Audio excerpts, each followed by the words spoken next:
Гунны. Они были рождены на бескрайних просторах степей. Прекрасные наездники и лучники. Они нападали так же быстро, как летит стрела. Народ, который оставил яркий след в мировой истории.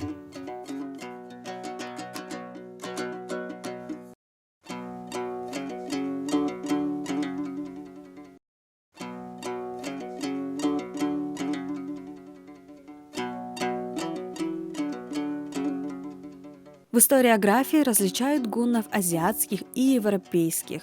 Азиатские гунны жили с IV века по I век до нашей эры в поймах рек Орхон, Керулен, Онон, в предгорьях и горах Хингана, в степях современной Монголии, а европейскими гуннами считают тех, которые переселились в Европу и контролировали ее на протяжении IV и V века нашей эры.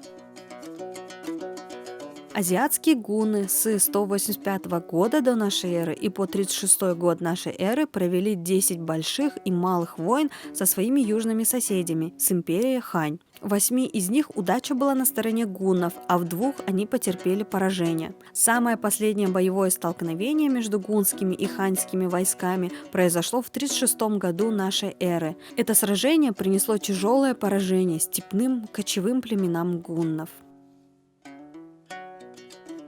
Гунские племена отступили и поделились на 2 части. Одна часть во главе с ханом Хухань-Вэ покорились китайцам и поступили к ним на военную службу. Другая часть гуннов во главе с ханом Чиджи сохранили свою независимость и ушли в Среднюю Азию. Но, преследуемые китайскими войсками, они далее направились на Алтай. В историографии сохранились имена азиатских гунских ханов того времени в китайской транскрипции: Тао Мэнь, Мао Дунь, Лао Шань, Соу Нуч, Иджисы, У Бэй, У Джулоу, Гоу Люхэ, Цюй Дихоу, Коу Янды, Хухань-Вэ, Чиджи.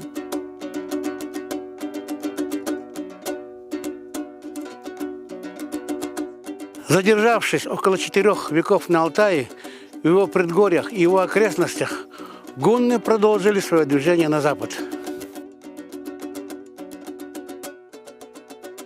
Как отмечает Лев Николаевич Гумилев, гунны появились перед взором изумленной Европы в середине IV века нашей эры.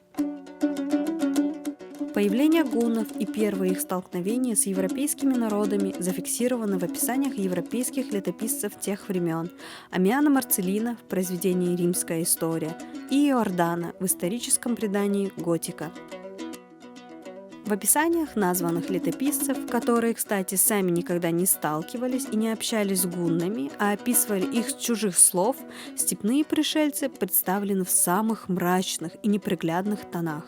Они якобы грубые, живут в кибитках, и видом своим они ужасные, широколицые, безбородые, низкорослые.